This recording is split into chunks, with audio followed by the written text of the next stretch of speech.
اعوذ باللہ من الشیطان الرجیم بسم اللہ الرحمن الرحیم اللہم صل علی سیدنا مولانا محمد وعلی آل سیدنا مولانا محمد صلی علیہ۔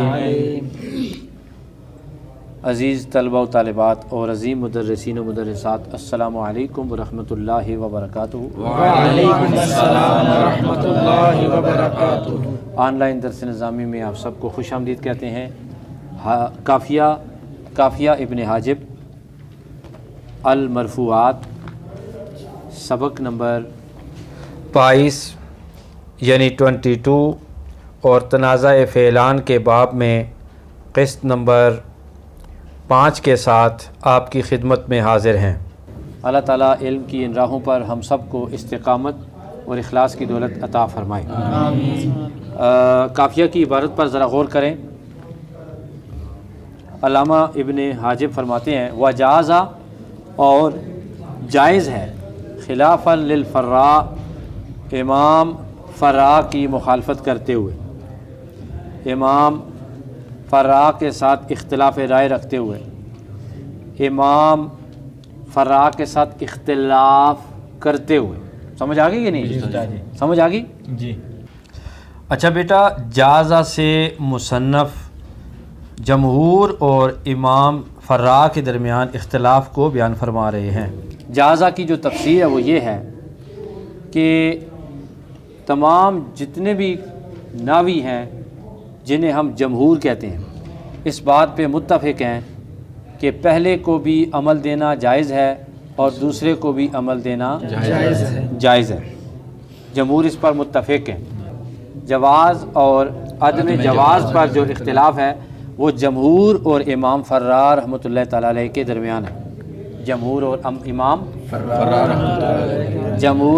فراء رحمۃ اللہ تعالیٰ علیہ کے درمیان ہے۔ ٹھیک ہے کہ آپ جمہور کہتے ہیں کہ پہلے کو بھی عمل دینا جائز ہے اور دوسرے کو بھی عمل دینا جائز ہے۔ امام فراء کہتے ہیں جہاں پر پہلا فعل فاعل کا تقاضا کرتا ہے وہاں پر ہم کیا کریں گے؟ پہلے فعل کو عمل دیں گے، تو اس کے علاوہ دوسرے کو دیں یا پہلے کو دیں جائز ہے۔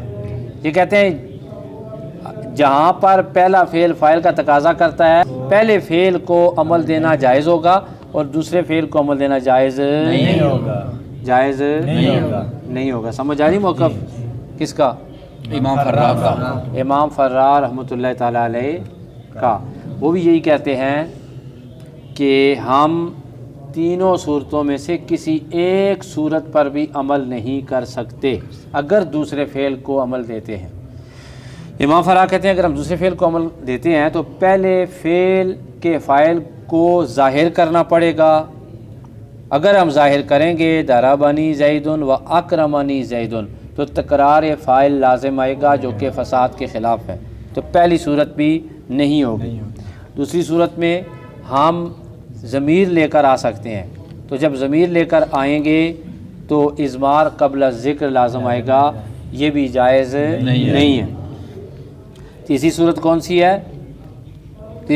سی ہے؟ کہ ہم فاعل کو حذف ہی کر دیں تو عمدہ کا حذف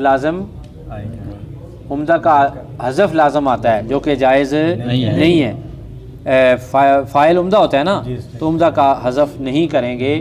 تینوں صورتیں ٹھیک نہیں ہیں، تینوں صورتیں درست نہیں ہیں، تو ہم کام ہی ایسا کیوں کریں کہ جن میں تینوں صورتوں میں سے کسی ایک صورت پر عمل کرنا پڑے؟ تو ہم جہاں پہ پہلا فعل فاعل کا تقاضا کرے گا وہاں پر کیا کریں گے؟ پہلے فعل کو عمل دیں۔ شکر ہے یار، جہاں پر پہلا فعل فاعل کا تقاضا کرے گا وہاں پر پہلے فعل کو عمل دیں گے۔ باقیوں میں سے آپ کی مرضی، جہاں باقیوں میں سے آپ کی دوسرے کو عمل دیں آپ کی مرضی یا پہلے کو عمل دیں آپ کی مرضی۔ تیسرا کدھر ہے؟ البتہ یہ ہے کہ یہ کم از کم 2 ہیں، زیادہ کو کوئی یاد نہیں۔ 3 فعل بھی جگڑ سکتے ہیں آپس میں، 4 فعل بھی جگڑ سکتے ہیں۔ اس نے ٹھیک کہا، انہوں نے ٹھیک کہا۔ سمجھ آ رہی کہ نہیں آ رہی؟ اب امام فراء کے ساتھ جو اختلاف کا جواب تھا وہ جمہور نے نہیں دیا، وہ کس نے دیا؟ بصریوں نے دیا۔ بصریوں نے دیا۔ کیوں؟ بصری پہلے کو عمل نہیں دیتے، وہ چاروں صورتوں میں دوسرے کو عمل دیتے ہیں۔ بصری کہتے ہیں کہ ہم دوسرے کو ہی چاروں صورتوں میں عمل دیں گے۔ ہم جہاں پہ پہلا فعل فاعل کا تقاضا کر رہا ہے یہاں پر ہم ضمیر لے کر آئیں گے۔ کیا لے کر آئیں گے؟ اگرچہ اضمار قبل ذکر ہو رہا ہے، لیکن یاد رکھیں تنازع فعلان کے باب میں عمدہ میں یعنی فاعل میں اس شرط کے ساتھ کہ آگے اس کی تفسیر موجود ہو، اضمار قبل ذکر جائز ہے، اضمار قبل ذکر چند دوسرے مواقعوں پر بھی کیا ہے؟ جائز ہے۔ سمجھ آ رہی کہ نہیں آ رہی؟ ٹھیک ہے۔ امام فرار رحمۃ اللہ تعالیٰ علیہ کے نزدیک کہاں کہاں پر پہلے فعل کو عمل دیں گے اور کہاں پر دونوں میں سے کسی ایک کو عمل دینا جائز ہے، تو آئیے مثالیں دیکھتے ہیں۔ پہلی مثال کیا ہے؟ ضربنی و اکرمنی زید۔ دوسرا عام ہے، دوسرا فاعل کا تقاضا کر رہا ہو یا دوسرا فعل فاعل کا تقاضا کر رہا ہو یا مفعول کا تقاضا کر رہا ہو، وہ عام ہے۔ تو ضربنی و اکرمنی زید میں پہلا فعل کس کا تقاضا کر رہا ہے؟ فاعل کا۔ ضربنی کس کا تقاضا کر رہا ہے؟ فاعل کا۔ تو امام فرار رحمۃ اللہ تعالیٰ علیہ کے نزدیک کیا ہوگا کہ یہاں پر ہم پہلے فعل کو عمل دیں گے۔ دوسری مثال کیا ہے؟ ضربت و اکرمت زیدن، ضربت و اکرمت زیدن۔ اب ضربت بھی مفعول کا تقاضا کر رہا ہے، اکرمت بھی مفعول کا تقاضا کر رہا ہے۔ امام فرار کہتے ہیں دونوں میں سے کسی کو بھی دے دیں، کوئی پریشانی کی بات نہیں ہے۔ سمجھ آ رہی؟ اب تیسرا کون سا ہے؟ پہلا فاعل کا تقاضا کر رہا ہے، دوسرا مفعول کا تقاضا کر رہا ہے۔ ضربنی و اکرمت، امام فرار کہتے ہیں یہاں پر پہلے کو عمل دیں گے اس لیے کہ پہلا فاعل کا تقاضا کر رہا ہے۔ ٹھیک ہے۔ اس کے بعد چوتھی مثال کون سی ہے؟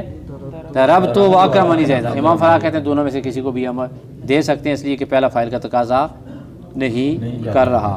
تو آج کا سبق کیا ہوا؟ وجازہ اور جائز یہ ہے امام فرار کے نزدیک، وجازہ اور جائز یہی ہے امام فرار کے نزدیک کہ جہاں پر پہلا فعل فاعل کا تقاضا کرے گا وہاں پر پہلے فعل کو عمل دینا جائز ہے۔ اس کے مقابلے میں جمہور ہیں، وہ کہتے ہیں نہیں، پہلے کو بھی عمل دینا جائز ہے، دوسرے کو بھی عمل دینا جواب کس نے دیا ان کے دلائل کا؟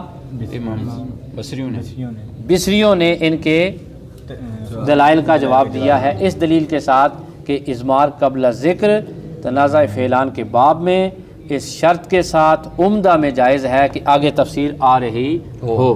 آج کے لیے اتنا ہی، سوالات لکھ لیجئے۔